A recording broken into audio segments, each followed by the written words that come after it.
영국은 좀 특이한 게 자동차 딜러가 할부 이자를 정할 수 있도록 허용을 했다는 거예요. 대부분 낮추지 않고 높였겠죠. 이는 곧 이제 자동차 구매자가 지불하는 대출금이 증가하는. 자동차 금융업계가 만약에 이걸 배상을 해야 된다면 우리 돈으로 하면 약 42조 원에 달할 것으로 전망이 되고 있어요. 그런데 요즘 이제 미국 도로에 이렇게 오래된 차들이 달렸던 적이 없을 정도로 자동차들의 이른바 고령화 현상, 부품 회사 아니면 뭐 수리해주는 회사들한테 좋은 소식일 것 같긴 한데 꼭 그렇지만도 않은 게 지금 업계가 좀 당황하고 있는 미얀마가 올해 약 1000톤의 아편을 생산할 것으로 예상이 되면서 세계 최대의 아편 생산국이 됐다. 유엔은 미얀마 마약 산업이 향후 지속적으로 성장할 가능성을 지금 높게 보면서 우려를 하고 있습니다. 네. 최신 지구촌 소식 만나보는 글로벌 리포트 시간입니다. 해담경제연구소 어예진 소장 나왔습니다. 어서 오세요. 안녕하세요. 예, 한동안 영국에서 자동차 금융업계가 발칵 뒤집힐 만한 사건이 있었다라는 걸 들고 오셨는데 무슨 사건입니까? 영국인들이 이제 자동차를 살 때 대출을 받아서 구입할 경우에 지불했던 그 이자율 때문에 벌어진 일인데요. 네. 뭐 우리도 그렇지만 영국인들도 신차를 구입할 때 그 카드 할부 같은 그런 자동차 금융 서비스를 굉장히 많이 이용을 합니다. 영국 신차 구매 80% 이상이 이 신용카드로 이루어질 정도로 자동차 금융을 많이 이용하는데 이럴 경우에는 보통 이제 딜러가 중개인이 돼가지고 가운데서 자동차 금융사하고 고객을 이렇게 연결을 해주고 그다음에 일정 수준의 이제 커미션을 받죠.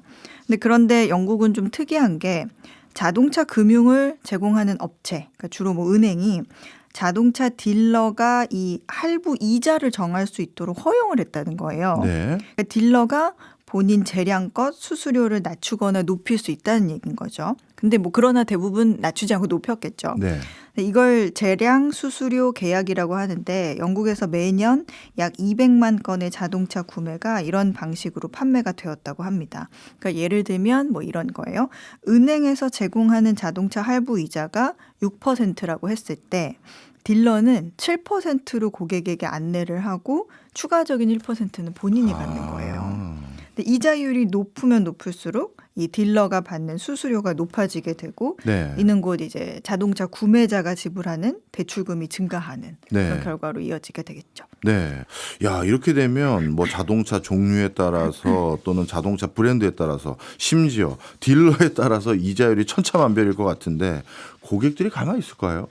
고객들이 이런 상황을 알게 되면서는 슬슬 불만이 차오르죠. 예. 그래서 2016년에 2건의 민원이 제기가 되는데 여기서 고객 편을 들어주게 되면서 문제에 대한 인식이 고객들 사이에 쫙 퍼지기 시작해요. 야, 그게 잘못됐구나. 당시 제기됐던 그런 민원 소송 내용을 보면 고객이 뭐 로이드 은행의 자회사이자 영국 최대 자동차 금융대출 기관인 블랙홀스와의 계약을 두고 벌인 소송에서는 자동차 대출에 대해서 연 10.5%의 이자율을 지불하겠다 이런 내용이 있었고요.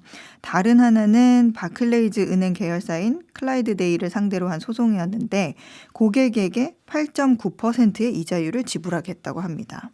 근데 당시 자동차 금융 서비스를 이용하는 고객들 대부분이 그럼 얼마를 냈느냐? 대부분이 5에서 7% 정도의 이자를 지불했다는 거예요. 그러니까 그거에 비하면 뭐 10.5 이런 건 굉장히 높은 거죠. 네. 그래서 고객들이 이 자동차 딜러들이 이런 비밀 수수료를 통해서 우리 몰래 은행으로부터 돈을 받고 있다. 결국에 이거 다 내 돈에서 빠지는 건데 이 딜러들이 계약을 할 때 우리한테 이걸 동의하냐는 그 여부조차 묻지도 않고 우리는 그런 권리조차 없었던 것 같다. 이러면서 엄청난 항의가 막 밀려옵니다. 네. 근데 영국은 그 많이 들어보셨을 텐데 옴부즈만 제도라고 있죠. 이 행정부와 독립된 기관인데 특히 금융 옴부즈만 같은 경우에는 정부로부터 독립이 돼서 금융 서비스 회사와 소비자 간의 분쟁을 해결하는 기구로 정부 기관의 간섭 없이 회사 차원에서 해결되지 못하는 그런 금융 민원이 많을 거 아니에요? 네. 이거를 다 접수를 해서 처리를 하고 있습니다. 그런데 이 옴부즈만이 앞에 소개해드린 그 2건에 대해서 이렇게 판단을 내립니다. 대출은행이 훨씬 낮은 금리를 아마 불렀을 거다 애초에. 네. 소비자와 딜러 사이의 이해관계가 충돌하는 부분이 있다. 이렇게 말해요. 그러니까 즉 중간에서 딜러가 이자율을 부풀렸을 여지가 있다는 거를 인정한 셈이 되는 거죠. 그래서 우리로 따지면 이제 금융감독원이 2021년 이후에는 이 같은 그 딜러의 재량 수수료 계약을 금지를 했어요. 예. 그리고 대출 기관들은 딜러가 일방적으로 조정할 수 없는 공통 요율을 설정하는 이 고정 수수료 모델을 채택해서 영업을 하기 시작합니다. 근데 이렇게 말만 들으면 이제 뭔가 바로 잡히나 보네 이렇게 할 것 같은데 사실은 결과적으로 보면 그 고정된 지불 이자 비율이 더 올랐어요. 현재는 소비자의 신용 등 조건에 따라서 6에서 12%까지 뭐 업체마다 다양하다고 합니다. 네. 판결 나오면서 은행들이 좀 발칵 뒤집혔다고 하던 소식도 들었는데 어떤 내용인가요? 예, 그 올해 초부터 그 본격적으로 감독 당국이 과거에 딜러들의 수수료 계약에 대한 조사를 시작을 했어요. 자, 이거 2021년 이전에는 1월 이전에는 얼마나 이 사람들이 더 가져갔는지 한번 보자. 계약들 하나하나 네. 살펴보자. 이랬던 건데 지난 10월 말에 법원에서 판결이 나왔는데 희비가 크게 엇갈렸습니다. 소비자들이 은행 등 대출 기관과 딜러에 대해 자동차를 구매할 때 발생하는 수수료 결제를 숨긴 것에 대해서 이제 소송을 잇따라 걸었던 것에 대해서 이제 2심 판결이 나온 거거든요. 예. 결과는 불법이 맞다. 이게 결론이에요. 좀 더 구체적으로는 자동차 딜러들이 자동차 금융 서비스 업체로부터 수수료를 받는 것은 고객에게 해당 정보가 공개가 됐어야 하고 고객의 동의도 이루어졌어야 됐다.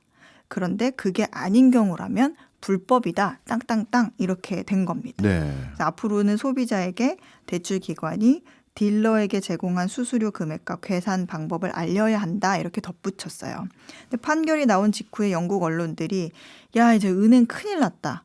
법원이 뭐 은행 등 자동차 금융 기업들에게 이거 불법이니까 그동안에 했던 거 고객에게 다 보상해줘라. 이렇게 하면 어떡하지? 이런 반응이 나오면서 이제 관련된 그 은행 종목 중 뭐 많게는 뭐 하루에 25% 가까이 급락하는 그런 일이 발생을 합니다.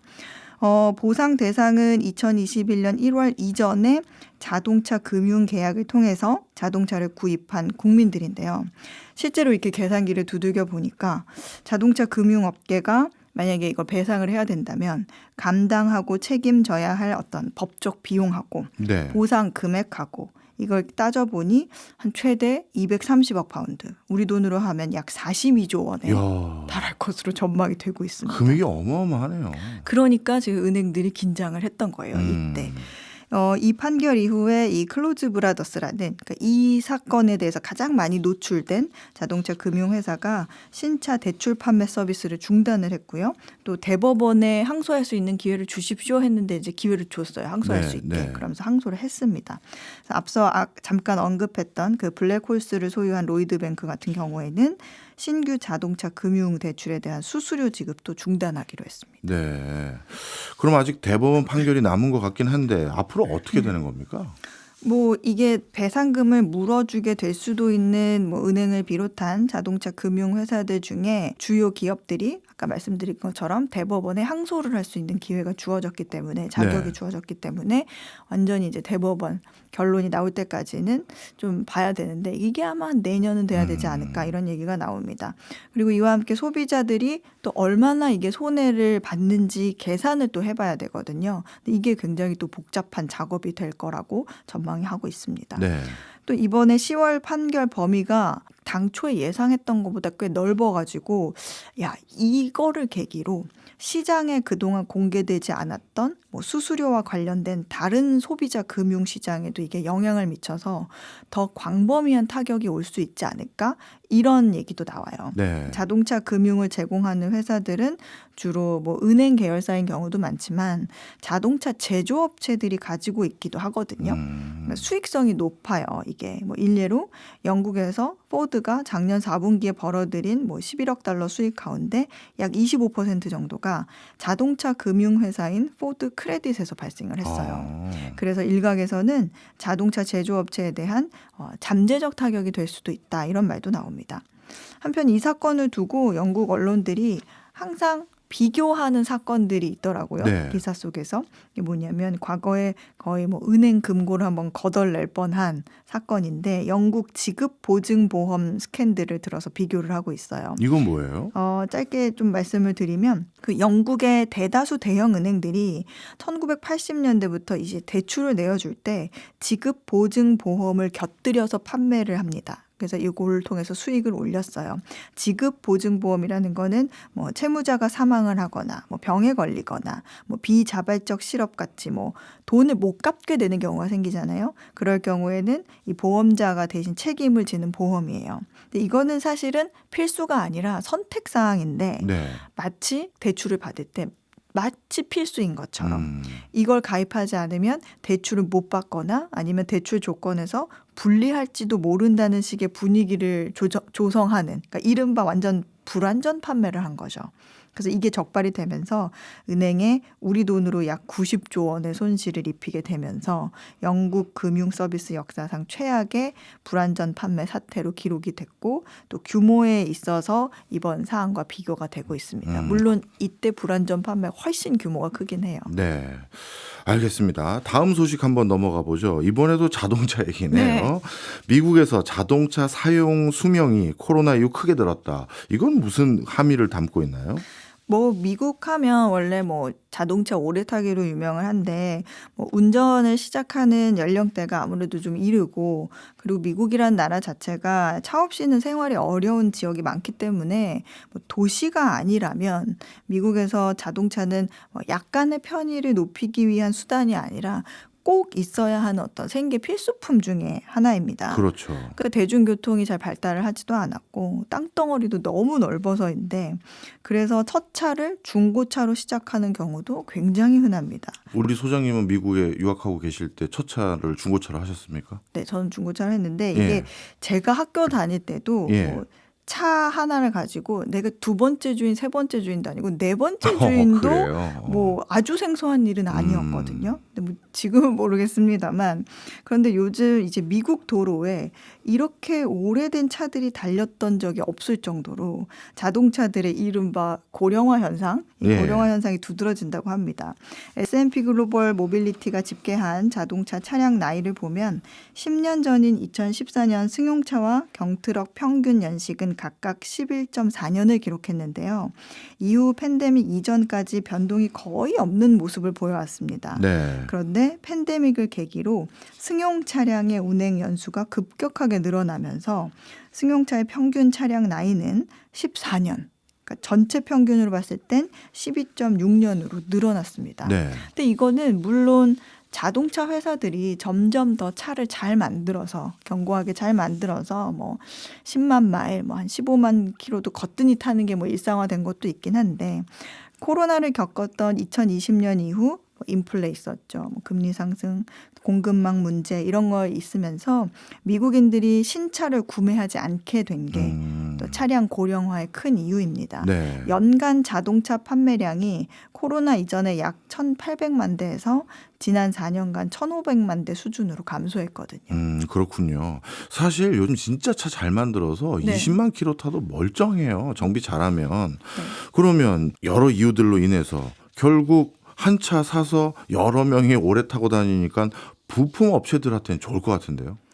이게 그렇게 생각하면 예. 이제 더 오래 탄다, 네. 많이 탄다 그런 얘기만 들으면 교수님이 말씀하신 것처럼 부품 회사 아니면 뭐 수리해주는 예. 회사들한테 좋은 소식일 것 같긴 한데 꼭 그렇지만도 않은 게 지금 업계가 좀 당황하고 있는 그런 이유가 됩니다. 왜요? 그러니까 소비자들의 차량 관리 패턴이 달라진 거예요.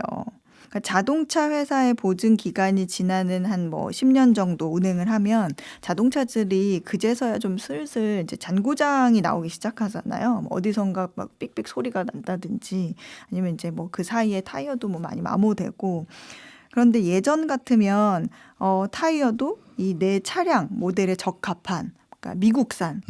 미국인들에게 사실 이게 국산이죠. 네네. 네, 이런 뭐 굿이어 타이어 이런 30만 원짜리로 교체했을 거를 요즘에는 상대적으로 좀 품질이 낮은 중국산 20만 원짜리 타이어를 선택한다는 거예요. 네. 그러니까 비단 뭐 타이어뿐만 아니라 상징적으로 많은 그 미국 브랜드들이 저렴한 그 수입품의 시장 점유율을 잃고 있다고 합니다. 예. 그러니까 제때 교체하면 그래도 다행이긴 해요.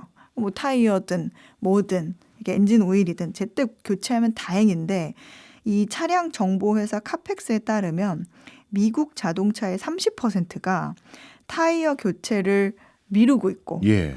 19%가 오일 교환을 미루고 있다. 이렇게 조사가 됐어요. 그렇군요. 차는 오래 타고 있지만 소비자들이 교체 주기를 미루는 것도 있고 그 교체품조차도 중국산을 오히려 선호하는 문화가 있었네요.